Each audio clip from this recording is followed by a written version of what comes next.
This could potentially just be the best rogue build in Season 5. It deletes infernal hordes tier 8, speed runs tier 100s, and well, it's pretty goddamn fun with enormous amounts of mobility, and it's no other than the barrage and andariel build created by godgamer Mippy. I chatted the man up to bring you this amazing build, and in this guide, we'll focus on the starter setup, seeing as this awesome guy already showcased his Uber version over at his channel. Starting off, this build is completely reliant on the andariel's visage helmet and lucky hit chance. The helm received humongous buffs in Season 5, and pretty much just by itself solving the attack speed cap now, it's just pure god tire. But it was already godly in Season 4, playing with puncture and flurry.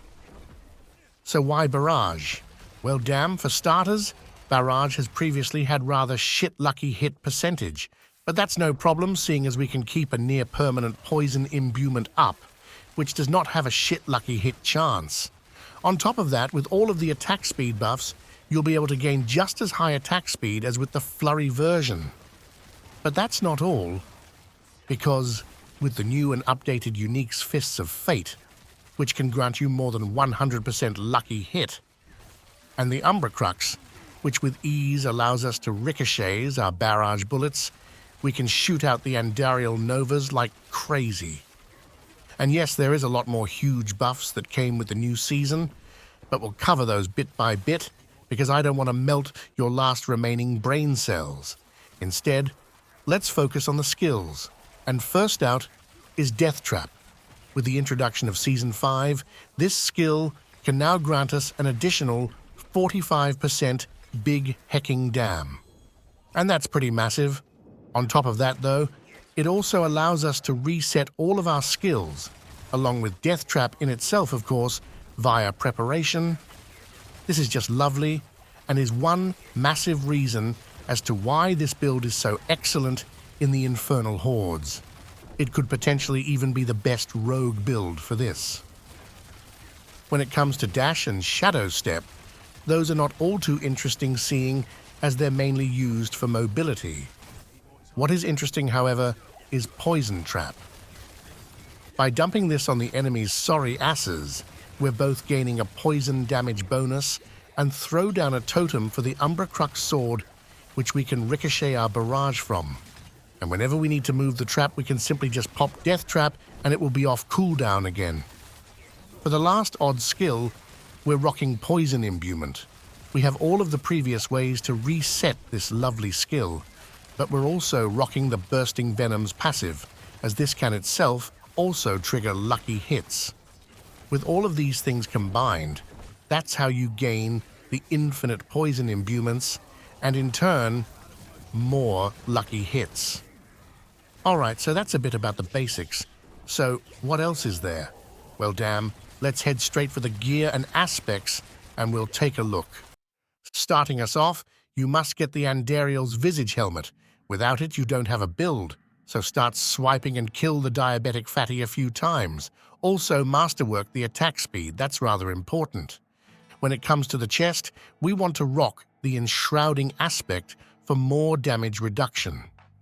The most important, however, is that you slap on Dark Shroud ranks here. This is due to the massive amounts of damage reduction it provides, and in turn, makes you an immortal god. It's also important that you temper chance to freeze enemies, seeing as you'll otherwise not be able to utilize the Frigid Finesse passive. For the gloves, we're using the Fists of Fate. These are just massive in Season 5, allowing us to gain more than 100% lucky hit on just a pair of gloves. Yep, that's right, with all the lucky hits combined, every goddamn hit has a 100% chance to trigger the andariel novas, or well, 20, seeing as you need both a lucky hit and a 20% RNG. But despite this though, more lucky hit directly buffs this chance as well. Confusing? Yes, but I'll explain it for the one brain cell dad gamers now. Lucky hit equals good. Get lucky hit, friend, for For the pantaloonies, we're slapping on the umbrous aspect. This is how we generate dark shrouds without having it on our bars. Just lovely. Second Wind is also an amazing passive now, granting us barrier the more energy we spend. So prio that, my man or woman. Okay? And what about the resistances and armor? Well, damn. 2 armor rolls along with max resistance and gems sorts that shit out. But if you have Tyrael, then you'll simply just slap that into your gear and get on with your life because that piece sorts it out by itself. For the sneakers, the noxious ice aspect is the name of the game, seeing as it's just godly with 35% big damn as an utility aspect. We then get to some interesting pieces, the weapons. Now, this build is in fact using the close quarters key passive, but due to math, it's more valuable to temper damage per Dark Shroud than it is to temper crowd control damage. This is due to it granting nearly 5-fold the amount of additive damage, which is just disgusting. Other than that, chance to hit barrage twice should be at 100%, and you'll slap on the creeping death aspect real good for humongous amounts of damage over time. For the other weapons, the same goes there. This is also where you're slapping on the bursting venoms aspect for more lucky hits and imbuements. And finally, the Umbra Crux. This is mainly used to ricochet barrage bullets, seeing as they'll otherwise just fuck off to Uganda or whatever. You should also be socketing ultimate damage gems here. These, along with the Perragons, grants you a roughly 40% big hecking damn bonus. For the jewelry, the alchemical advantage got massively buffed. 6 ranks on the amulet and 3 in the skill tree grants a total of 45% lucky hit and attack speed. Yep, you heard correctly. There are so many ways to gain attack speed for us this season, so what should we actually aim for there? Well, damn. From the gear, you should aim for 100%. When you get the Starless Skies ring, then that should be doable with ease. But without it, it will be difficult, and you could utilize an attack speed elixir if you want to maximize your damage. Other than that, though, frigid finesse and unstable elixir are mad-goated. When it comes to the rings, Starlight solves your resources, and high velocity is used for more Andy Novas and attack speed. If you have the Starless, however, then you shouldn't need the Starlight aspect. I've got an Uber version in the planner. Check it out. Well, damn son, gear and aspects are now done. And just in time, seeing as its skill tree a fucking clock, my man or woman. The basic skills can suck balls as per usual, and what we actually want are the core skills. Barrage is the name of the game. Enhanced makes sure to always ricochet from vulnerable enemies, and improved sorts out the vulnerable in itself.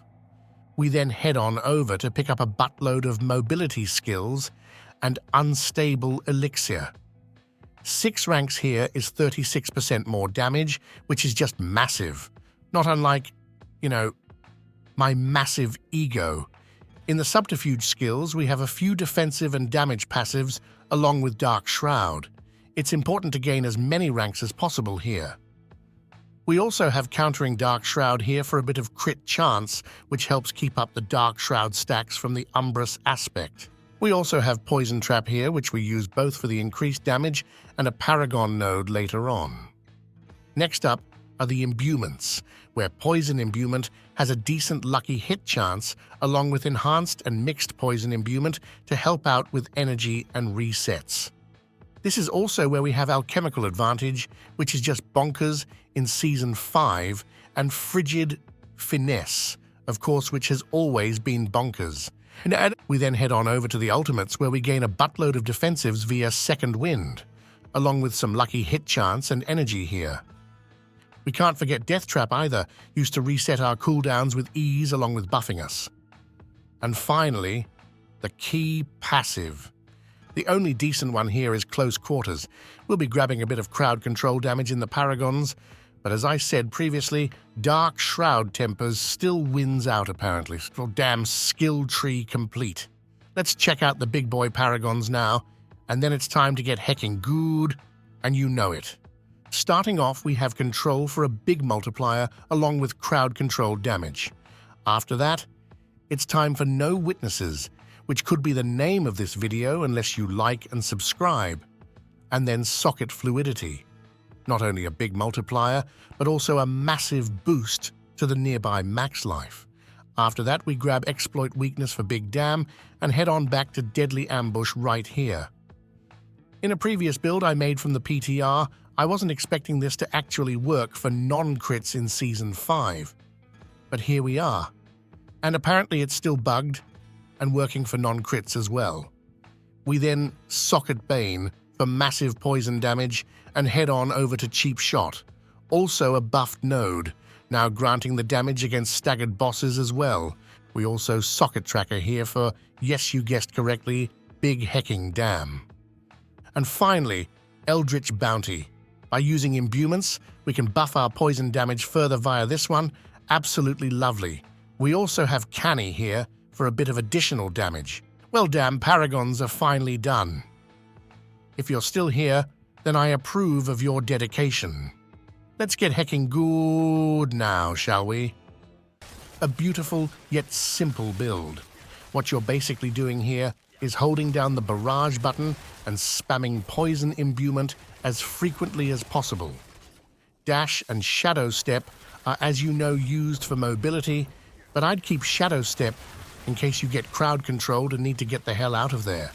For the other skills, though, it requires roughly 3 brain cells, so some of you may need to turn off now. For starters, you actually want to land your poison traps.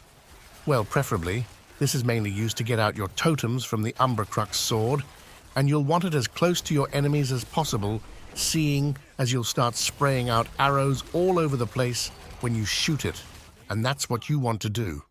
Shoot the totem.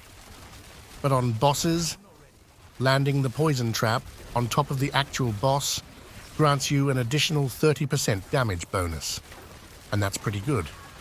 For Death Trap, it's used as often as possible in this build. You should be able to reset poison imbuements comfortably, and you'll need Death Trap for the damage bonus it provides. Other than that, don't forget to use your health potion once every 10 seconds for the Big Dam bonus, and you'll be good to go. And that, my friends, is all for this one. Show Mippy some love, and I'll see you in the next one.